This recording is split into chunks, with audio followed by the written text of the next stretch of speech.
Ya, kenapa Tuhan Yesus harus turun ke bumi untuk menghapus dosa-dosa manusia? Ya karena kasihnya. Karena kasihnya. Betul. Yesus diutus, kenapa harus diutus? Ya karena dia adalah firman-Nya Bapa, maka diutus Bapa keluar dari dirinya. Tidak masuk ke Ya Yesus kan firman Bapa yang di dalam Bapa. Keluar dari Bapa. Makanya Yesus bilang, aku datang dan keluar dari Bapa. Mana ada orang lain bisa bilang aku keluar dari Bapa. Hanya Oh, Yesus. emang kalau memang Yesus Tuhan, kenapa dia harus turun ke bumi? Kenapa dia tinggal ngampunin aja di atas sana kan? Oh nggak bisa. Pengampunan itu harus dengan nyawa. Uh, nyawa Tuhan itu sendiri yang menghapuskan dosa Nyawa hamba-hambanya manusia. gitu. Nyawa manusia. Karena manusia yang berdosa. Makanya Yesus sebagai manusia, bukan jadi kambing dia. Iya, saya paham tuh untuk menghapus dosa ciptaan dia sendiri kan. Maksudnya kan namanya ciptaan dia udah penuh dosa. Kenapa nggak dia maafkan aja? Hapus saja semua dosa-dosa. Ngapain Oh dia turun enggak, ke bumi untuk upah dosa adalah kematian. berarti ada Dia pembayaran. sendiri, dengar dulu, dia sendiri yang ngomong upah dosa adalah kematian. Maka untuk menggantikan kematian itu ya harus dengan kematian. Makanya dia memberikan anaknya. Itu membuktikan Allah kami itu setia kepada ucapannya dan firmannya. Kan Tuhan sendiri yang berkata, kalau kamu makan buah itu kamu mati. Pemberontakan itu menimbulkan kematian. Ya maka setiap orang yang berdosa dan yang memberontak itu pasti mengalami kematian. Dan Yesus datang ke dunia ini mati. Itu untuk mengalahkan kematian itu. Agar kematian itu tidak berkuasa kepada manusia di dalam kekekalan. Tapi dikalahkan oleh Kristus. Dibuktikan melalui kebangkitannya. Jadi ketika Yesus itu bangkit, maut, kematian itu tidak bisa menahan Kristus lebih lama. Dia diinjak oleh Kristus. Maut itu dikalahkan sama dia. Makanya ayat Alkitab berkata, di manakah sengatmu maut? Tidak ada. Maut itu tidak berdaya bagi Kristus. Jadi Tuhan kami itu Tuhan yang penuh pembuktian. Penuh otoritas. Dia tidak hanya ngomong cuap-cuap saja, tapi tak ada bukti. Dia membuktikan semua. Gitu. Halo. Coba saya minta. Halo. Ada yang mau ditanyakan? Halo, Assalamualaikum Kak Elia. Waalaikumsalam. Silakan Pak, ada yang mau ditanyakan Pak. Ya, sebelumnya salam toleransi ya. Yo. Saya mau menanyakan ini, apa sih, apa ada hubungan nggak ya umat Kristen sama orang-orang Yahudi, Kak? Oh ya, kita punya hubungan Pak. Terus, bentar Kak, terus kenapa kok yang saya dengar atau yang saya pernah dengar, itu kalau orang Yahudi lewat di gereja atau di mana itu kok meludah gitu. Itu kenapa itu Kak ya? Iya.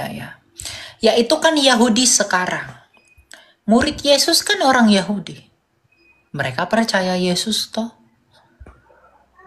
Yesus sendiri orang Yahudi. Jadi apa hubungan kami dengan Yahudi? Kami adalah Yahudi. Kenapa? Karena kami percaya kepada Mesias yang dari Yahudi. Kami diperhitungkan sebagai keturunan Abraham. Coba kita lihat ayatnya ya. Abraham dia.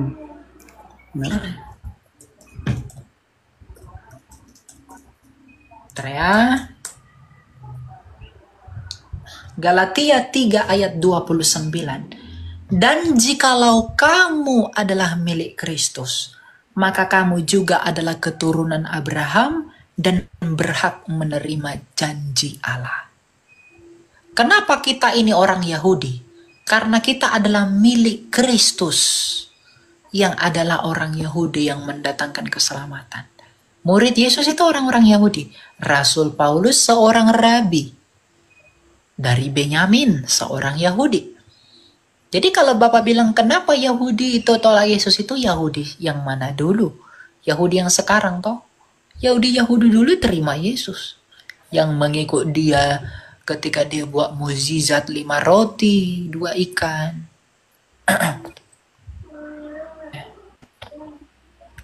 Dan lain-lain sebagainya. Jadi kalau dikatakan orang Yahudi itu tolak Yesus, Yahudi mana dulu? Nah, kenapa orang Yahudi sekarang lewat lewat sinagoga, lewat gereja mereka meludah? Karena mereka menganggap kami sembah berhala, padahal kami nggak sembah berhala. Tapi ada kabar baik, kabar yang sebenarnya tidak kabar baik juga. Orang Yahudi, ada seorang tokoh Yahudi, dia mengajak orang Kristen untuk rekonsiliasi menyambut Mesias. Jadi kita dengan Kristen dengan Yahudi itu adalah satu paham mengenai Mesias, meskipun berbeda tafsir mengenai siapa dia. Gitu loh. Ya. Jadi kami ini orang Kristen itu adalah orang-orang yang menerima janji akibat kebebalan orang Yahudi. Makanya Rasul Paulus berkata apa? Kalau bukan karena pelanggaran orang Yahudi, kita di luar Yahudi ini tidak memperoleh ganjaran itu. Tapi karena Yahudi menolak Kristus itu, maka keselamatan itu diberikan bagi bangsa-bangsa. Makanya di luar Yahudi dulu yang diselamatkan, nanti Yahudi belakangan. Tadinya mereka yang sulung, mereka jadi yang bungsu. Di luar Yahudi tadinya yang bungsu, menjadi yang sulung. Gitu. Karena bagaimanapun Yesus adalah orang Yahudi. Gitu ya. Oh gitu ya, paham saya Kak. Ini ada satu lagi Kak, pertanyaan boleh Kak? Ya silakan. Ini kan kalau menurut ajaran Islam Kak, mungkin yang Kakak maksud Mesayah itu, kalau bagi kami itu Nabi Isa yang turun di akhir zaman untuk menghadapi Dajjal gitu kan Kak. Bagaimana dengan kalau dari menurut ajaran Kakak Kristen, terus Mesias itu sama nggak dengan Nabi Isa yang kami Oh tidak. kami gitu. Terus bentar Kak, terus kalau menurut Yahudi, terus siapa lagi kalau menurut Yahudi Mesias bagi mereka Kak? Oke, ya. Apakah sama Yesus Kristus dengan Nabi Isa Al-Masih dalam iman Muslim? Tentu berbeda. Kenapa? Ibunya Nabi Isa itu adalah Siti Maryam, yang adalah saudaranya Harun, yang artinya dari Lewi. Sedangkan ibunya Yesus, Bunda Maria, itu dari Yehuda, bukan dari Lewi. Ibunya saja sudah berbeda. Yang kedua, ya, Bunda Maria itu mengandung Kristus dengan tunangannya, Santo Joseph. Siti Maryam dengan siapa? Tentu tidak ada. Al-Quran menceritakan bahwa Jibril lah yang meniupkan sesuatu kepada Siti Maryam, maka Nabi Isa lahir, betul enggak? Iya betul. Dia meniup. Betul? Iya benar. Nah, kalau Yesus dikandung dari Roh Kudus, bukan ditiup. Kalau seandainya itu sama, maka nggak boleh bertentangan. Kenapa? Karena kitabnya historis. Nah, kemudian Nabi Isa lahir di mana? Di bawah pohon korma. Yesus di Bethlehem. Menurut Bapak Gereja Eusebius dari Kaisarea mencatatkan bahwa Yesus lahir di kandang domba yang berupa goa. di Bethlehem di dekat kawasan Migdal Eder, dekat makamnya si Esther. Itu ada dicatat. Jadi ibunya saja berbeda, sejarahnya berbeda, sukunya berbeda, identitasnya berbeda, deskripsinya berbeda. Bukankah lebih elok? Bukankah tidak elok kalau dikatakan itu sama? Padahal Kristen tetap mengklaim dengan data sejarahnya yang kaya, yang tak terbantahkan, itu sebagai kebenaran. Sedangkan teman-teman Muslim, karena berpikiran Al-Quran adalah dari Tuhan, maka juga tidak boleh disalahkan. Maka, karena dua narasi ini bertentangan antara Alkitab dengan Al-Quran, Alkitab dengan data sejarahnya yang begitu valid, Al-Quran dengan klaim teologinya itu datang dari Tuhan, tapi menceritakan deskripsi yang berbeda, maka harus dibedakan. Kalau disama-samakan, akan jadi rancu. Sejarah melawan teologi itu nggak fair. Sejarah harus lawan sejarah. Gitu loh. Nggak boleh sejarah lawan klaim teologi. Nggak boleh. Harus sejarah dengan sejarah. Yesus lahir di kandang domba, ada data sejarahnya, Pak. Yesus tersalib, tutup kitab suci, kita tahu dia tersalib. Yesus anak Bunda Maria, tutup kitab suci, kita tahu dia anak Bunda Maria. Yesus orang Yehuda, tutup Alkitab, buka sejarah, kita tahu dia orang Yehuda. Tapi tiba-tiba ada menarasikan yang lain, ya kita menghargai itu. Tapi kalau mau dituntut mana benar salah, minimal kasih dulu literasi sejarahnya sama kita. Tapi bagaimanapun nggak bisa. Kenapa? Karena data sejarah kekristenan itu yang paling tua. Data kekristenan itu lebih kaya. Makanya ketika saya mengatakan Yesus Kristus dengan Nabi Isa dalam iman Islam itu berbeda, itu bukan karena kebencian saya dengan Islam. Tapi karena justru saya menghargai iman Muslim. Saya menganggap iman Muslim adalah kebenaran bagi mereka yang menganggap itu kebenaran. Maka saya nggak mau ada perdebatan di antara kedua ini. Toh Islam mengklaim itu kebenaran. Ya kami mengklaim punya kami kebenaran. Tapi klaim kami dibuktikan dengan data sejarah. Tapi karena kami menghormati agama Anda, ya biarlah Anda dengan klaim Anda. Tapi kalau tiba-tiba kalian menyalahkan kami, oh enggak kami yang benar. Masa klaim teologimu bisa melawan data sejarah yang kami punya? Oh enggak, data sejarah kan ditulis pemenang. Loh, yang menang itu yang berkuasa di dunia ini lebih lama Islam loh Pak. Utsmaniyah, yang merebut Bizantium, yang menumbangkan Konstantinopel, yang merebut Hagia Sophia. Tapi tetap berdiri di dalam pemeliharaan ilahi toh. Nah, cuma orang terlalu benci dengan saya. Maka mereka framing. Jadi itu berbeda ya, tidak pernah sama. Gitu, itu tujuan saya ngomong begitu. Nah, mengenai konsep Mesias tadi, siapa Mesiasnya orang Yahudi?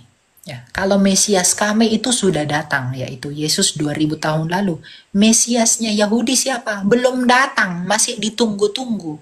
Karena Mesias yang Yahudi mau adalah yang membuat Israel menjadi negara adidaya nomor 1 dunia. Sama seperti Daud. Itu yang dimau orang Israel.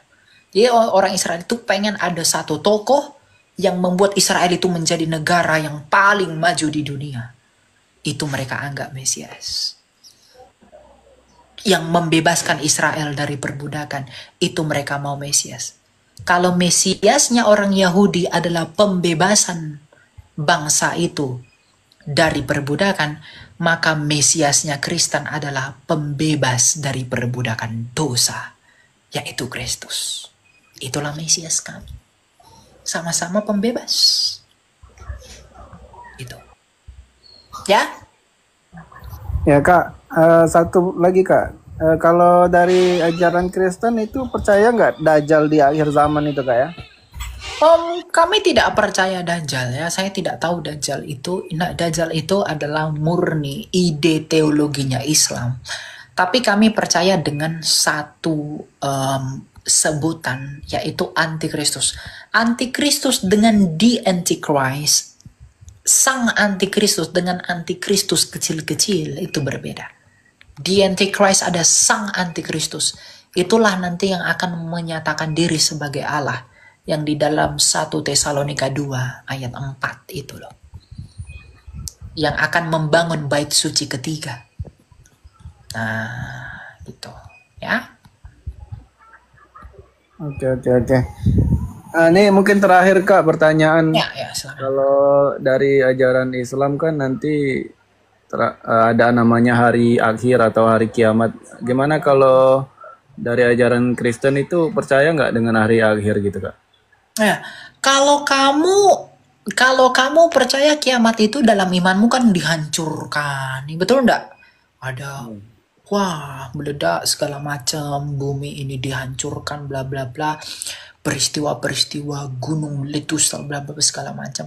Kalau dalam iman Kristen, kiamat itu tidak dipandang seperti itu. Ya, akhir zaman itu begini. Akhir zaman itu artinya Kristus datang menjadi hakim, dia membangkitkan orang mati, dan kami yang masih hidup ini, tubuh kami ini dalam sekejap diganti menjadi tubuh kemuliaan. Maka kami menyongsong dia di awan-awan. Itulah hari kebangkitan. Orang benar, domba dan kambing itu akan dipisahkan. Orang percaya akan disebut domba. Orang tidak percaya akan disebut kambing. Coba kita baca di dalam Wahyu. Ya. Bagaimana kiamat itu.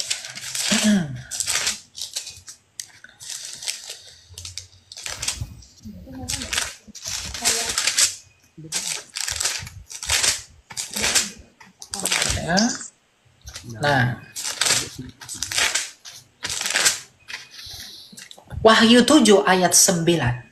Setelah itu aku melihat sesungguhnya suatu kumpulan besar orang banyak yang tidak dapat dihitung jumlahnya dari segala bangsa, suku, umat, dan bahasa berdiri di hadapan dan di tahta anak domba, memakai jubah putih dan memegang daun-daun palem di tangan mereka.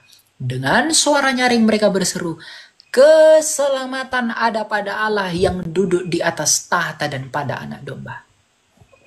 Orang Katolik, orang Ortodoks, orang Protestan, orang karismatik, dan lain-lain, mau di Papua, mau di Jakarta, mau di Amerika, mau orang Batak, mau orang Cina, mau orang Sunda, orang bule, itu semua akan dikumpulkan yang adalah orang percaya di hari akhir. Nah, bumi ini bagaimana? Bumi ini itu tidak akan dihancurkan, tapi akan diperbaharui menjadi baru. Kita lihat ayatnya dalam Wahyu. Menjadi baru, langit bumi yang baru. Nah, ini Yesus sendiri yang ngomong. Nah, cobalah.